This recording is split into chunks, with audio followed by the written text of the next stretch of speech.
अस्सलाम वालेकुम, मैं सयाम महमूद। आज हमारे साथ एक ऐसी शख्सियत मौजूद हैं जिन्होंने टीचिंग के अंदर अपना एक नाम कमाया।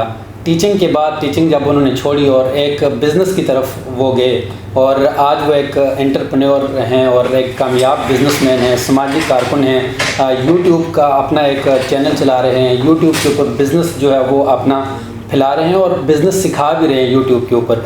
आज तक कोई ऐसा बंदा हमने नहीं देखा जो यूट्यूब के ऊपर अपने सीक्रेट्स बता रहा हो, अपने बिज़नेस के बारे में बता रहा हो, लेकिन ये वाहिद शख्सियत हैं जिन्होंने यूट्यूब के ऊपर अपने बिज़नेस के जो सीक्रेट्स हैं, अपनी कामयाबी के जो सीक्रेट्स हैं, वो हमारे नौजवानों के साथ शेयर कर रहे हैं। आज हम इनसे ही जानेंगे कि एक जॉब छोड़कर या एक जॉब के अंदर उनका क्या एक्सपीरियंस रहा और जॉब छोड़ने के बाद आज वो एक कामयाब बिज़नेसमैन भी हैं और बिज़नेस को उसके कारोबार के साथ क्या लिंकेज ये देते हैं। आया कि जो हमारी आने वाली जो नौजवान हैं, आने वाली जो यूथ है, उनको वो बिज़नेस का जो है वो मशवरा देंगे या एक जो उनको अच्छी एक जॉब मिल जाती है उसका मशवरा देंगे। ये इन सब के ऊपर हम बात करेंगे। उज़ैर अनवर भुट्टा जो कि इदनान गारमेंट्स के नाम से एक अपना जो है वो शॉप चला रहे हैं, जो कि ऑनलाइन बिज़नेस भी इसी के नाम से ही कर रहे हैं और दूसरा ये है कि फ़िज़िकली जो इनके पास यहाँ पर कस्टमर आते हैं उनको भी ये डील कर रहे हैं। आज इसके बारे में हम इनसे जानेंगे कि एक कामयाब बिज़नेसमैन कैसे बना जा सकता है और इस कामयाबी के पीछे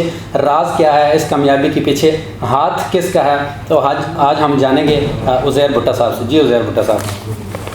सर, जहाँ तक तो बात ये है कि जी नौकरी छोड़कर कारोबार के अंदर आना, वो कामयाबी का राज अगर मैं आपको बताऊँ ना, एक बहुत कट टू शॉर्ट एक ही लाइन में, तो इसके सिवा कुछ नहीं है कि मैं कम से कम वो ज़िंदगी नहीं गुजारना चाहता था जो मेरे वालिद साहब की दी हुई, हमारी फैमिली की दी हुई ज़िंदगी से लेस हो।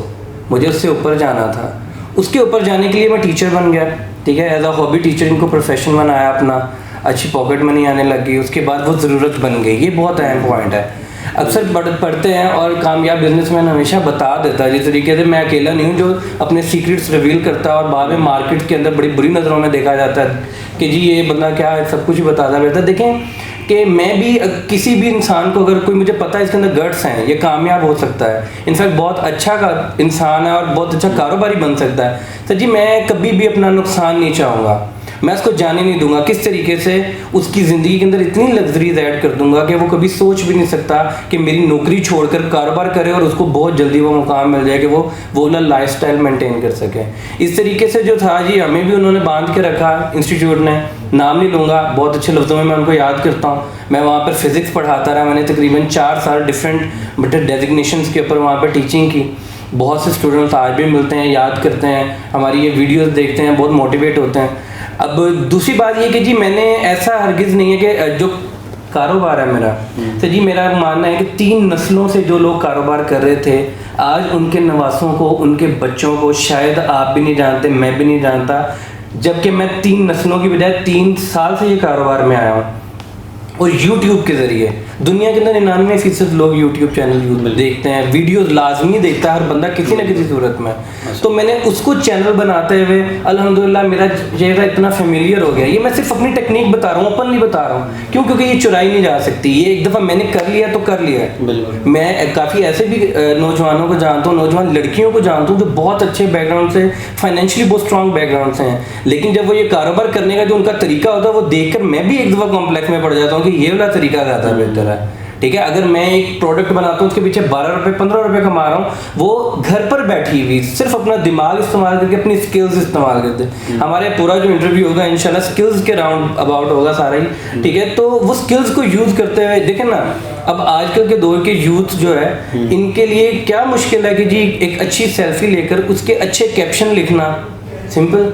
मैंने एक बच्चा हायर किया हुआ है जो मेरे इंस्टाग्राम पेज को हैंडल करता है। कैन यू इमेजिन कि उसको इस चीज़ का पे किया जाता है कि जिसके वो कैप्शन बहुत प्यारे लिखता है। मैं बंद हो जाता हूँ। एक शर्ट है, एक प्रिंटेड शर्ट है, मैं उसकी 270 रुपये की, मैं उसके बारे में कितना बोल लूँगा? मैं नहीं बोल सकता, ज़्यादा बोल सकता हूँ तो मैं लिख नहीं सकता, ये भी एक स्किल है। उसके बाद वो स्किल है, उसके बाद वोकैबुलरी है, उसके बाद ऐसे अल्फाज हैं जो आई कैचिंग है। वो सेल बढ़ा दी उसने हमारी, तो ठीक है, आउटसोर्सिंग करना कहाँ की बुरी बात है।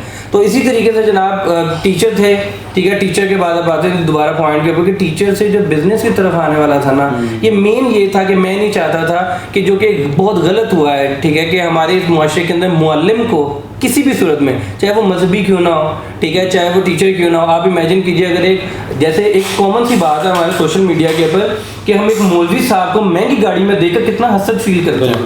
हम पहली बात ये सोचते हैं कि ये महंगी गाड़ी में कैसे फिर रहा है, क्यों? क्योंकि हमने तो उसको दिए ही 12,000 रुपये 15,000 रुपये, तो ये कैसे? इसी तरीके से आप टीचर की लाइफस्टाइल कभी भी देखें, टीचर अपनी फैमिली के ऊपर सेक्रीफाइस करके, अपनी पर्सनल लाइफ पे सेक्रीफाइस करके एक अच्छी गाड़ी जरूर खरीद सकता है, लेकिन वो उतनी ही जल्दी बीमार होकर बेड पर भी आ जाता है। तो ये जो मामला था ना, मुझे कुछ समझ में नहीं आया, कुछ जमा नहीं, ठीक है। और वहाँ पर हम इसको हादसा कह सकते हैं कि टीचिंग छोड़ के आप बिजनेस की तरफ आए हैं?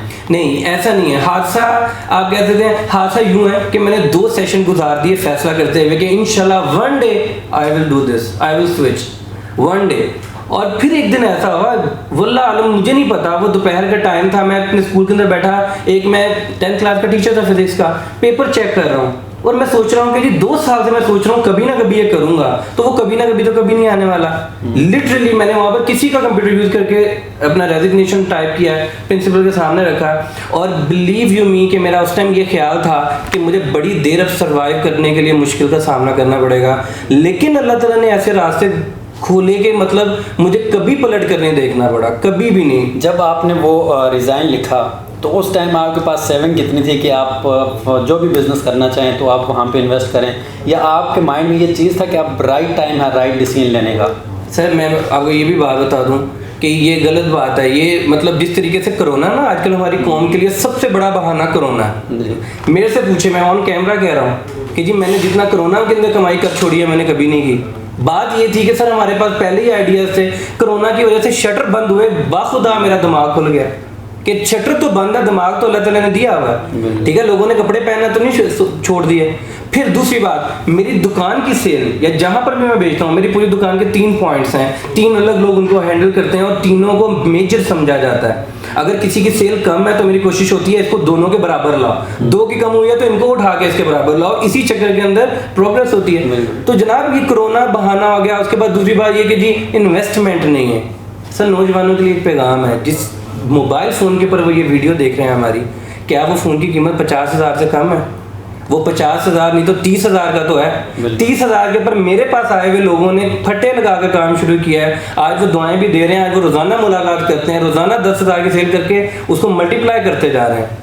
तो सर मतलब ये कि जी वो बच्चे हाथ में महंगा मोबाइल पकड़ के, ठीक है, नीचे एक CD70 भी अगर हो उनके, वो भी 30-40 हज़ार के वर्थ रखती है, ठीक है। बाप ने जितना हो सकता है उनको मुयस्सर किए हुए हैं लग्जरीज, तो क्या वो उनके ऊपर सेक्रीफाइस करके कारोबार नहीं कर सकते? और सर कारोबार ऐसे ही होता है, जब तक तो हमारा नौजवान देखता रहेगा ना कि मैं डिग्री खत्म करके बाप को बोलूँगा सारी जमा पूंजी लगा के मुझे दो, मैं इसके ऊपर तजर्बा करूँगा, नहीं हो सकता सर, ये नहीं हो सकता। ये उज़ैर साहब ने बड़ी अच्छी बात किया कि हम अपने जो मोबाइल लेते हैं, मोबाइल भी 20-30 हज़ार रुपये का, उससे कम आजकल नौजवान नहीं इन्वेस्ट करते अपने मोबाइल के ऊपर भी।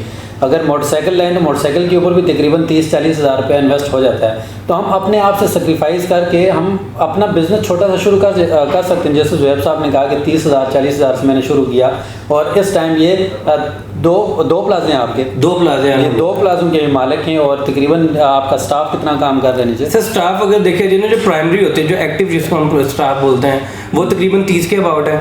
और जो पैसिव है, जो इनको हम शायद मैं भी नहीं जानता ना उनको पता वो मेरे लिए काम कर रहे हैं, क्योंकि हमने आगे सबलेट किया होता है रोजाना के अल्हम्दुलिल्लाह 30 से 40 हज़ार 3 से 4 हज़ार के करीब शर्ट हमने प्रोडक्शन में लानी होती है हर